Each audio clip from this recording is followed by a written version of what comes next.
Makadi mose muri Zimbabwe kusana zvekare pano paTV yenyu patinokupai nyaya dzakasiyana-siyana dziri kuitika munyika yeZimbabwe. Tine nyaya iri kupisa pano iri kuitika munyika yeZimbabwe. Ndofunga makazviona Geza Revolution, makaona opposition, makaona zvese zvakanga zvichiitika. Asi nyaya ndakabatira panapa nyaya kubva pane Handa Radio.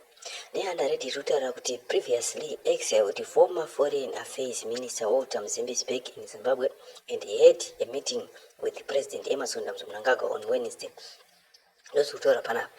Asi according kumurwi kana kuti Tim Chiwenga Geza Revolution ari kutaura achiti it's not only him but also Professor Jonathan Moyo has been using Grace Mugabe as an intermediator in negotiations with Emmerson Mnangagwa, which will see him back in Zimbabwe by the end of the year.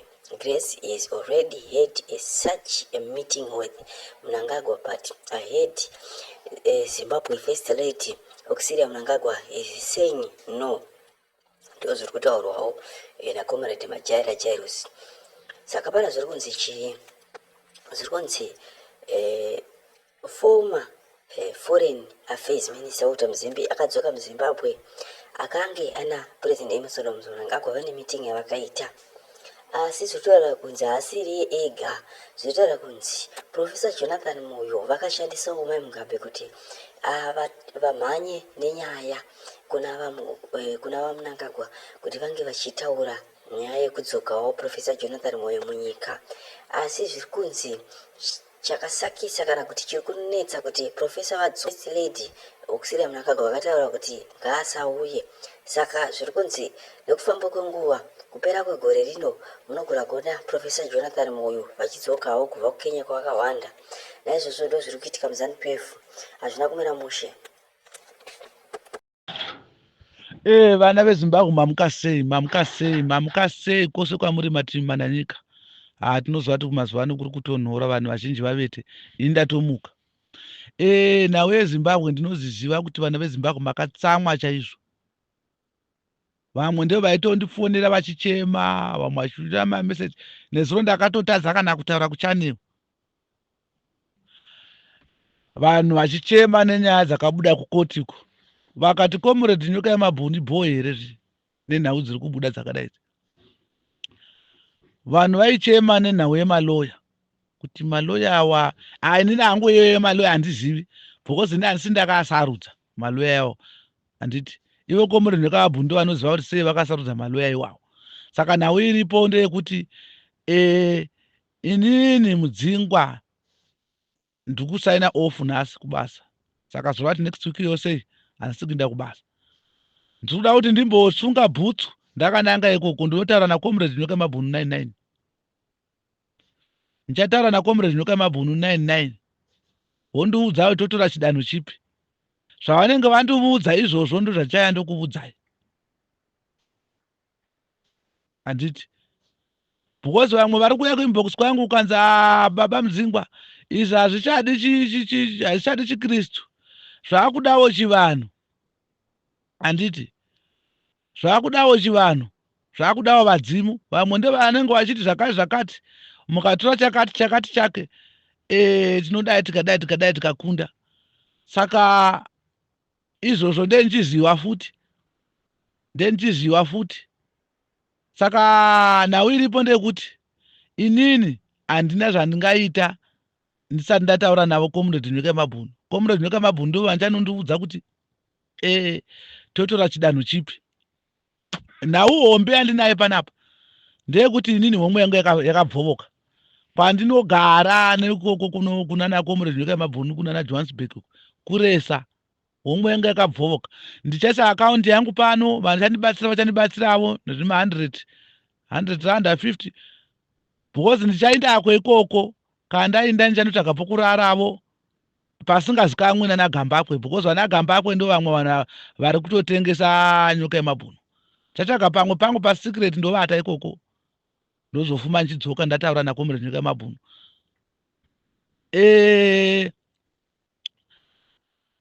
Vana veZimbabwe ndichakanda akaunti yangu, vachandibatsiravo zuva ranhasi neramangwana. Mani ndinogona kusumuka. Saka ndichakanda akaunti yangu ipo pano pachannel panapo, mondikandira mari yetransport plus kumozi akujere kuya kune maboura ngoma aya mamwe anorova ayaya anofarira mudzanga dzefodya magumbiro aya anenge ari mabhawa aya anofarira kusvuta mbanje nekudidi.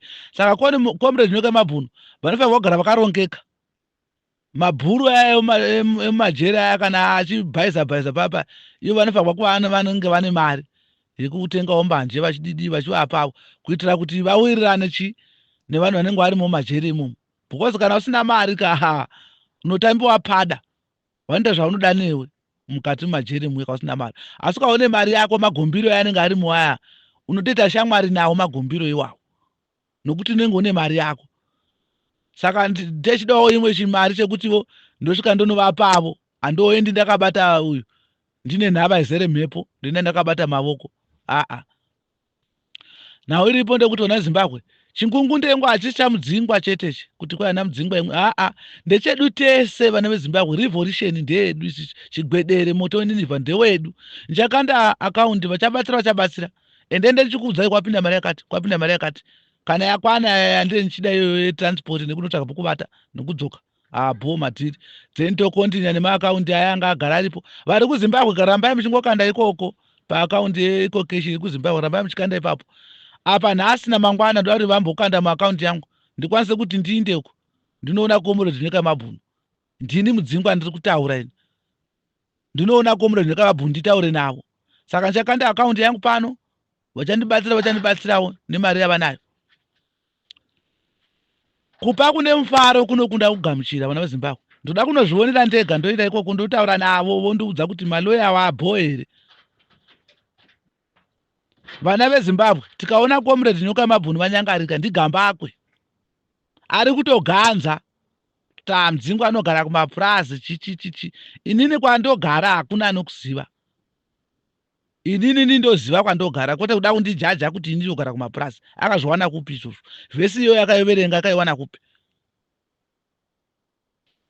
Chingungundengu chiri kuzotoibva kuZimbabwe nhau iripo ndeku vana Mnangagwa vanoda kuti komuredi zvinoka mabhunu vasaona nyika chiwi, vanozoti komuredi zvinoka mabhunu vakana vakabuda apa chingungundengu chatoibva. Asi chingungundengu chiri kuzotoibva nemadhara edu ari kumusoro. Madhara edu akativimbisa akati muchanakiro, handiti vamwe vanhu vanenge vakushora havo Saruwaka kuti Saruwaka akazodai aiwa baba Saruwaka havana problem because problem ine magananda ndiye ane mari yakawanda anoya achikusha kukoti ikoko kune imwe mhosva inoya ichikatiwa futi. Saka magananda ndiye ari kudisturba zvinhu zvese zvichikonzerwa nani? Zvichikonzerwa naMnangagwa. Mnangagwa ada kutishungurudza kuno kuSouth Africa, otishungurudza kuZimbabwe, zvakaoma. Asi ndiri kukachamadzwa nemurume unonzi Gambakwe kuti chaari kumirizika panhau yakomuredi zvinoka mabhunu chii. Dai aikwanisa kumubudisa Gambakwe akatadza nei kumubudisa kudhara. Gambakwe ndiye ari kusungirira komuredi zvinoka mabhunu, ndiwo ari kusungirira komuredi zvinoka mabhunu pachidzingi. Unonzi Gambakwe uyo, pardon, Gambakwe momuziva mese, ndiye ari kuita zvese izvozvo. Hamene kuti akapuwa mari, takambonza zvichitaura kuti akapuwa poison, akapuwa nemari.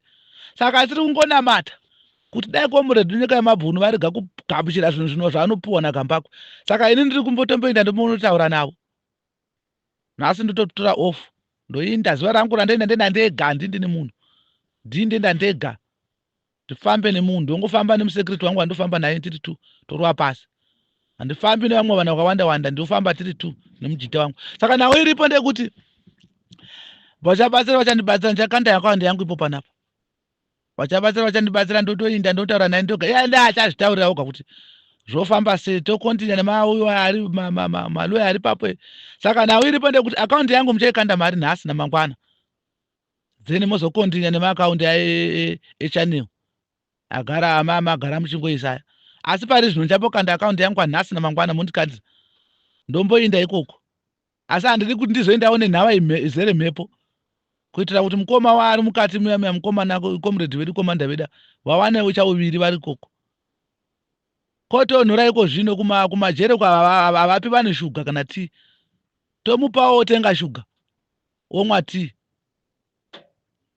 hakumwiwi tii uku kunongodyiwa chingwa nesobhosobho sadza nezvinyamawo zviro zvanenge vapa nezviminzi miti hakumwiwi tii kunotonhora kwai kuchidawo tii kwavari hatibatanei vana vezimbabwe tisadududza kudududza tikadududza magananda anoita zvaanoda nesu because tichidududza vana vezimbabwe isusu tisiri kuchema tinofanirwa kubatana chigwedere chingungundengu moto weniniva revolution ndeyekubatana mapato ese toura murevolution tinoziziva kuti umwe nomwe ane bato rake raanaro umwe nomwe anenge ane bata rake raanaro handiti asi kana chingungundengu chaibva vanhu vachazodzikira kumapato avo ende chingungundengu babageza vakachivimbisa vakati muchanakirwa saka nawo iripo ndichakanda akaunti yangu panapa vachabatsira nhasi namangwana kana kuti kusvika sande amene ipapo ndiye ndingokuudza kuti mari yapinda ndichaya ndichikuupdate yapinda yakati kasina kupinda ndizvozvo ndokuudza kuti hapana mari yati yapinda pashoma ipapo ndombonovonawo comrade ndoinda vavozvitaurira vega vezvikaranga muchataura neni kuinbox tinozviziva kuti vamwe vezvikaranga vanenge vachidawo pashoma kuti vabatsire vedzichechi namatai muchiramba muchinamata muri kwamuri ikoko vohoperotai ivo muchiya muchindiudza kuinbox kwangu ndakasungunuka kutaura nani zvake kambakwe takwe ari kutamba asi uzive kuti vana vezimbabwe vakatsamwa